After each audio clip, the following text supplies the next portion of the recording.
pessoal, tudo bem? Nós vamos continuar nossa aula, nosso estudo sobre vibração livre. Agora nós vamos falar sobre vibração livre com sistema com amortecimento viscoso.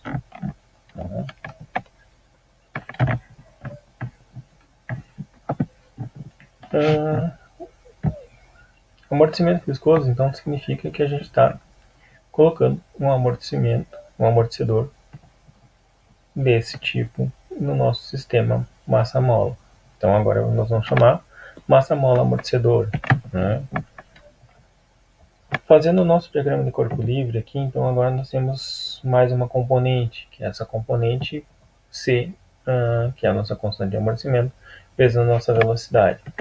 Essa força, então, menos a constante de amortecimento vezes a velocidade, então sendo C a nossa constante de amortecimento, ou nosso coeficiente de amortecimento viscoso, e o sinal negativo vai indicar que ela está se opondo à nossa velocidade. Tá? Ela tem sentido oposto à velocidade, certo? Com isso, através da aplicação da lei de Newton no diagrama de corpo livre, nós conseguimos encontrar uma equação do movimento para esse sistema. E a equação do movimento vai ser a massa vezes a aceleração mais a constante de amortecimento vezes a velocidade mais minha constante elástica vezes o meu deslocamento, igual a zero. Para resolver a nossa equação do movimento, então eu insiro um novo componente aqui. Vou admitir que a minha solução vai ter essa forma. Uma constante C vezes Euler elevado a uma constante S vezes o tempo. Tá? Ou seja, sendo C e S constantes que não são indeterminadas. Tá? Com isso, eu consigo encontrar uma equação característica do movimento. Tá? Essa equação característica, então ela vai ser a minha massa vezes 1s ao quadrado, mais a constante de amortecimento vezes S, mais a minha constante elástica, que é igual a zero. Tá? Tudo isso igual a zero. Eu vou encontrar duas raízes, as raízes S1 e S2, sendo, então, a raiz menos em função da constante de amortecimento, a minha massa e a constante elástica. Tá? Eu posso, utilizando esse 2m, tirar para cá, colocar dentro da minha raiz, eu vou ter esse termo, menos a constante de amortecimento sobre duas vezes a minha massa, mais ou menos a raiz quadrada da minha constante de amortecimento ao quadrado sobre duas vezes a massa. Tá? Menos K, a minha constante elástica, sobre a minha massa. Das duas raízes surgem duas soluções para a equação do movimento. A1, que seria C1 Euler elevado na raiz S1 vezes o tempo, e a 2, que é a constante C2 vezes Euler elevado na raiz S2, tá? Vezes o tempo. A solução geral, então, é C1 vezes Euler elevado na raiz S1 vezes o tempo, mais C2 Euler elevado na raiz S2 vezes o tempo. Eu posso, então, substituir também as raízes para que eu tenha a minha equação do movimento em função então, dos termos que a gente tem trabalhado. Então, da minha constante de amortecimento, da minha massa e da minha constante elástica. Tá? E mais essas duas constantes, C1 e C2. C1 e C2 são constantes arbitrárias em que a gente determina pelas condições iniciais do sistema. Quem são as condições iniciais do sistema? Então, é o deslocamento inicial e a velocidade inicial. O deslocamento inicial é quando o meu tempo é igual a zero, ou seja, o meu deslocamento no tempo é igual a zero, que então a gente chama de x0, e a minha velocidade inicial é a minha velocidade no tempo igual a zero, tá? Que a gente vê zero. Do radical das nossas raízes, então das raízes da nossa equação característica, Se eu fizer esse radical igual a zero, tá? Eu posso encontrar a minha constante de amortecimento crítico. Quem que é a minha constante de amortecimento crítico? É, é um valor que determina quando o meu sistema vai parar de oscilar. Tá? Então, até atingir essa constante de amortecimento crítico, o valor dessa constante de amortecimento crítico, meu sistema é um sistema oscilatório. Após o valor da minha constante, que a minha constante de amortecimento atingir meu amortecimento crítico, então eu não tenho mais oscilação, eu tenho um movimento aperiódico, tá? A minha constante de amortecimento crítico, ela pode ser dada em função da minha massa, da minha constante elástica, ou através só da minha frequência natural, da frequência natural do meu sistema, tá? Então, eu tenho três equações que podem ser utilizadas para fazer essa análise, né, da minha constante de amortecimento crítico. Do amortecimento crítico, a gente consegue encontrar, então, o nosso fator de amortecimento. O que é o nosso fator de amortecimento? É a razão entre a constante de amortecimento e a constante de amortecimento crítico. Tá? Que também eu posso encontrar meu fator de amortecimento em função da minha constante de amortecimento sobre a multiplicação de duas vezes a minha massa vezes a minha frequência natural. Ou também a minha constante, o meu fator de amortecimento pode ser encontrado pela minha constante de amortecimento dividido por duas vezes a raiz quadrada da minha constante elástica vezes a minha massa. Né? Então tem essa condição. Utilizando as equações do amortecimento crítico e do fator de amortecimento, a gente consegue então encontrar um termo, né, que seria meu fator de amortecimento vezes a minha frequência natural.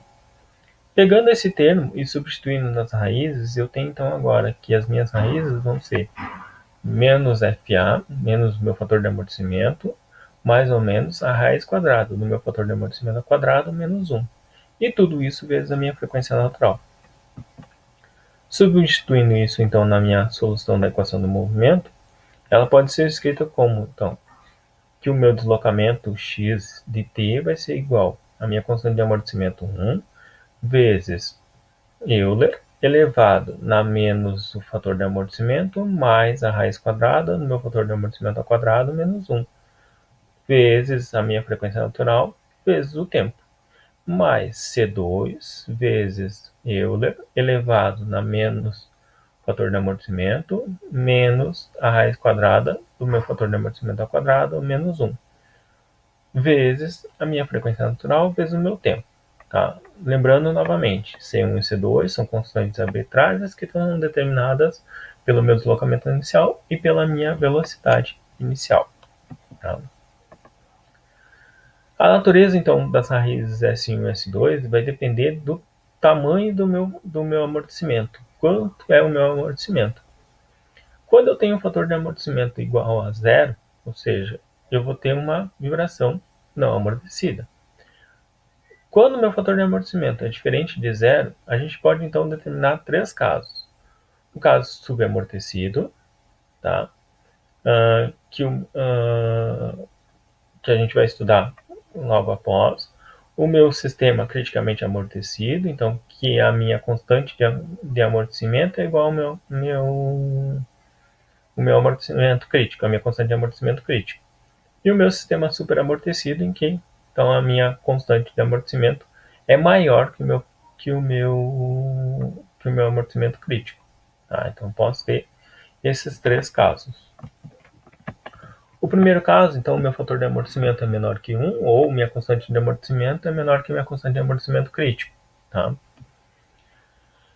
Para essa condição, o termo dentro das raízes é o fator de amortecimento ao quadrado menos 1, ele é negativo. Então, as raízes S1 e S2, elas podem ser escritas, então, agora, através da utilização de números imaginários. Então, menos o fator de amortecimento, mais ou menos I, vezes a raiz quadrada de 1 menos FA ao quadrado. Fator de amortecimento ao quadrado, perdão.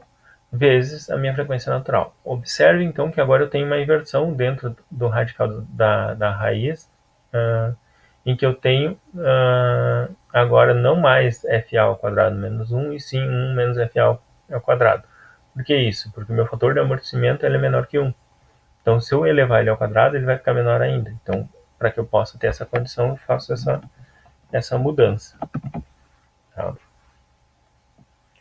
Com isso, a gente consegue definir, então, as nossas equações. Com a nossa equação do movimento, em função de C1 e das raízes S1 e S2, eu vou ter um número imaginário, que isso não é interessante.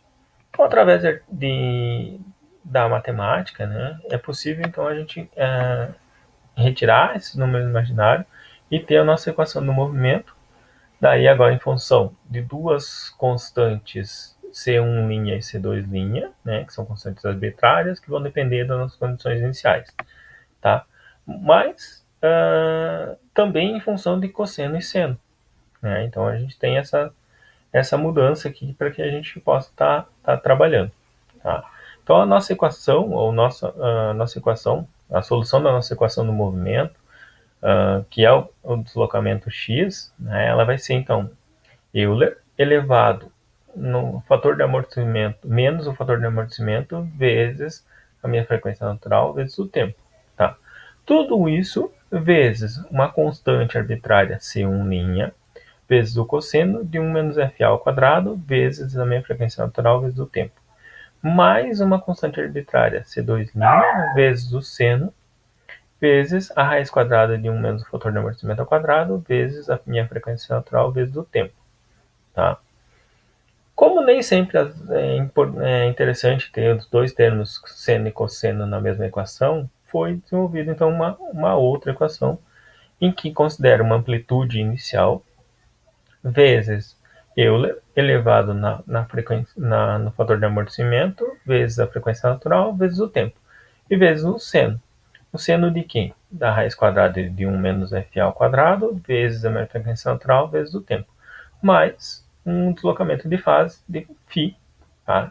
Que também vai ser definido pelas minhas constantes,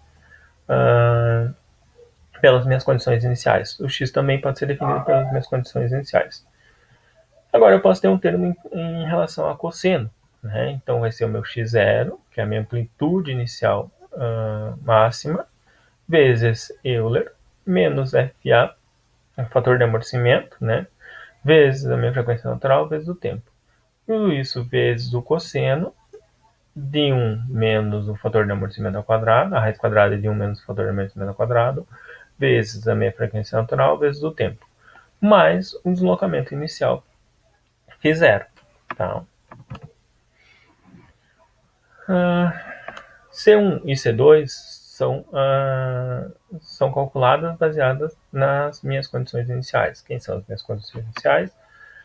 É o deslocamento quando no tempo igual a zero, que é chamado x0, e a minha velocidade no tempo igual a zero, que é igual a v0.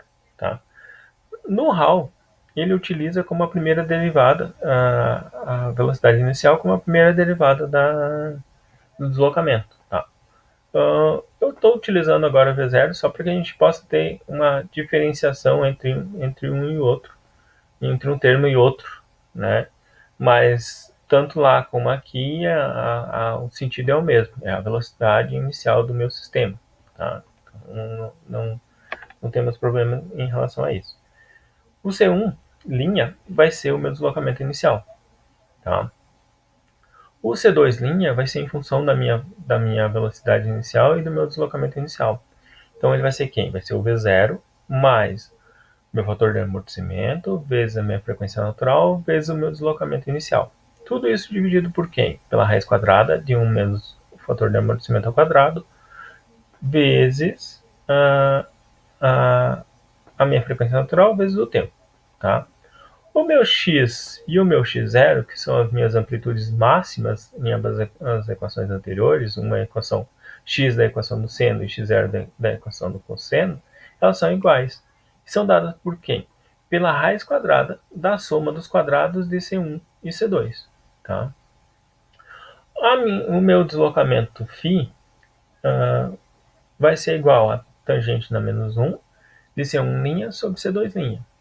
E o meu deslocamento φ0 vai ser quem? Vai ser a tangente na menos 1 de C2' sobre C1'. Tá?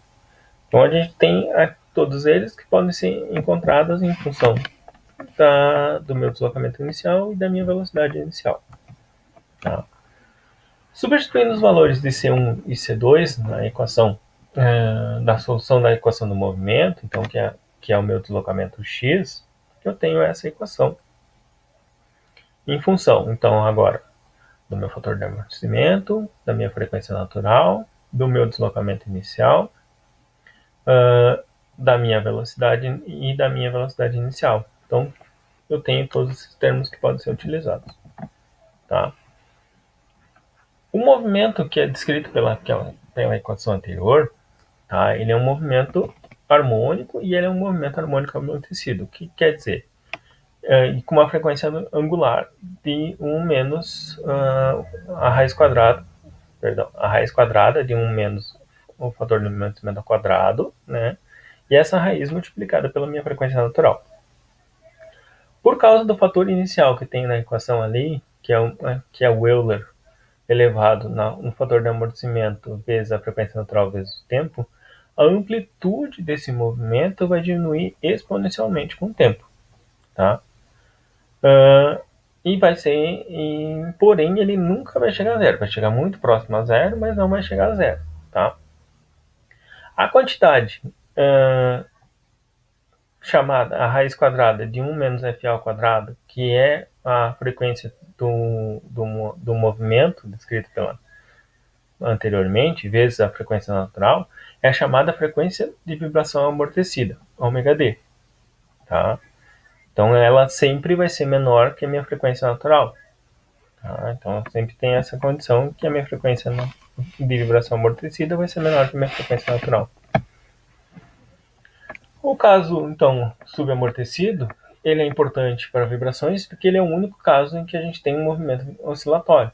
Tá? Então, aqui a gente tem a curva, né, mostrando de um sistema massa-mola amortecedor, em que eu tenho, então, uma oscilação numa frequência ômega-d. Tá? E que vai chegar muito próximo a zero, mas não vai ser zero. Tá? Vai tender a zero, mas não vai chegar a zero. Nós temos o nosso caso 2. O que é o nosso caso 2? É um sistema criticamente amortecido. É onde agora, então, o meu sistema não vai oscilar. Então, vai ser um ponto onde a minha constante de amortecimento vai ser igual à minha constante de amortecimento crítico.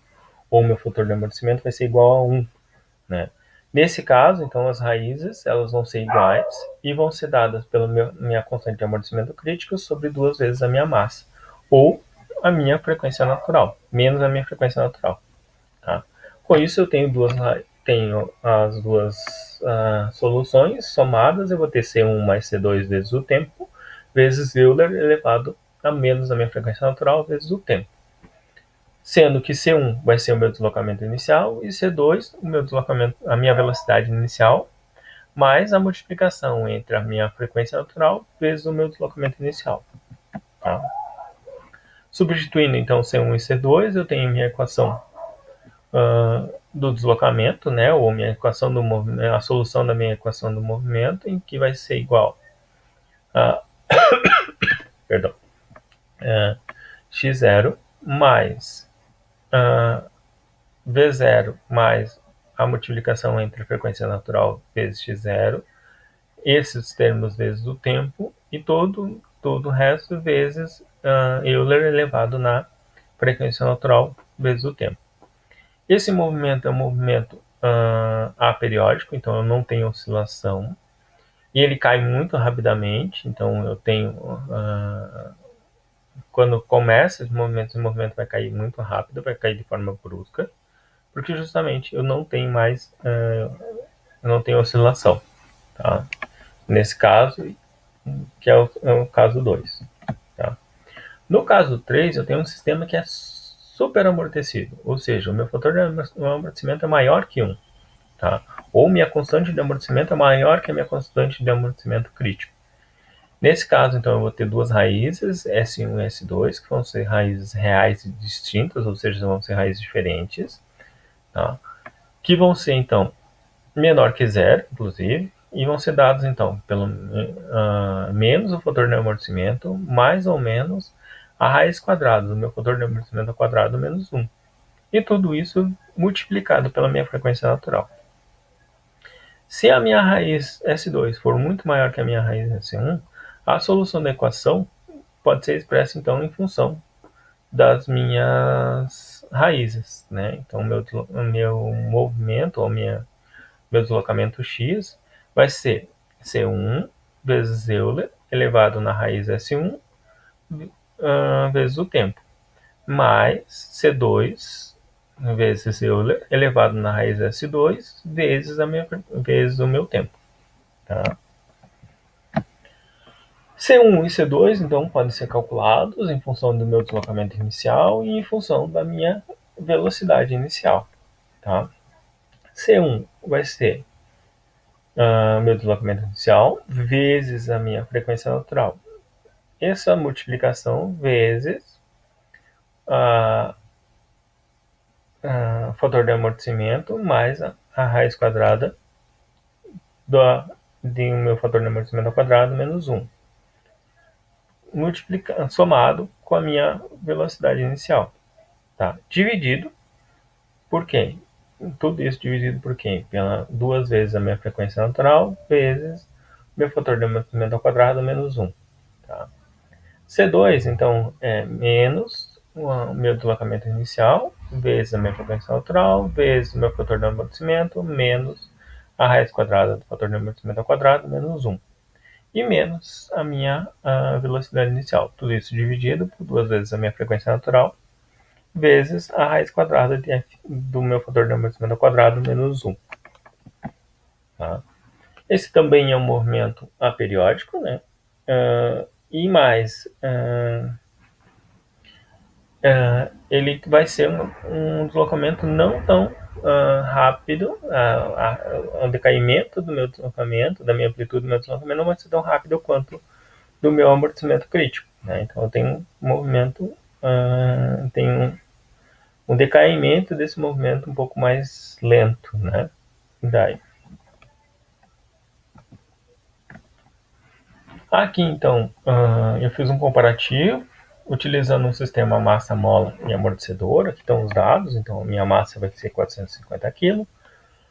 A rigidez do meu amortecedor é 26.520 Newton por metro. Meu deslocamento inicial de 0,54 metro e a minha velocidade inicial de 1 metro por segundo. Tá? A curva em azul, eu tenho então a minha constante de amortecimento igual a zero. Então o sistema não é amortecido. Observe que ele não tem redução da amplitude do movimento em um sistema oscilatório, certo? A minha curva em vermelho, a minha constante de amortecimento tem um valor igual a 1000, nesse caso, e ela se enquadra no sistema subamortecido. Então eu tenho um sistema oscilatório, né, com uma frequência angular igual a ω/d. Tá? No caso da minha curva em laranja, eu calculei a minha constante de amortecimento, que tem que ser 6.909,1 para o meu amortecimento crítico, criticamente amortecido, perdão, em que a minha constante de amortecimento é igual à minha constante de amortecimento crítico. Tá? Observe que ele tem uma queda da amplitude do movimento muito rápida. Né? E a curva em roxo, que é a minha constante de amortecimento, igual a 10.000. Então eu tenho uma condição de superamortecimento. Então, no meu caso 3, que a queda da amplitude do meu amortecimento ela vai ser mais lenta do que a do criticamente amortecido, certo?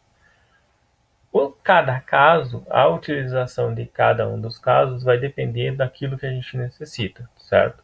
Se eu tenho uma mola de uma porta de vidro, por exemplo, quando eu solto, eu quero que essa mola ela não bata no batente da porta e fique oscilando, certo? Então eu preciso que seja um sistema que não oscile, Então eu posso estar utilizando um criticamente amortecido ou um superamortecido, certo? O criticamente amortecido, a amplitude desse movimento, que é o retorno dessa memória, vai ser rápido. Se eu não quero que seja tão rápido, eu posso estar utilizando o sistema superamortecido. Outro exemplo, se eu tenho a porta de um móvel, né, em que eu tenho crianças, eu não quero que essa porta feche instantaneamente, eu quero que ela demore para fechar, para que a criança tenha tempo de retirar os dedos ali. Então, seria um caso de estar utilizando o superamortecido. Okay? Então, depende daquilo que a gente está necessitando, a gente vai estar utilizando o nosso sistema, certo? Então, entender o sistema, entender qual o caso que eu vou estar e qual a situação que eu vou estar necessitando, é importante para saber em qual dos três casos que eu quero fazer o projeto no meu sistema, certo? Então, qual caso que vai se adequar melhor. Okay? A nossa referência, então, é o HAL, né? Vibrações Mecânicas, da quarta edição da editora da Pearson. Próxima aula, a gente vai estar trabalhando, então, com sistemas com amortecimento Coulomb.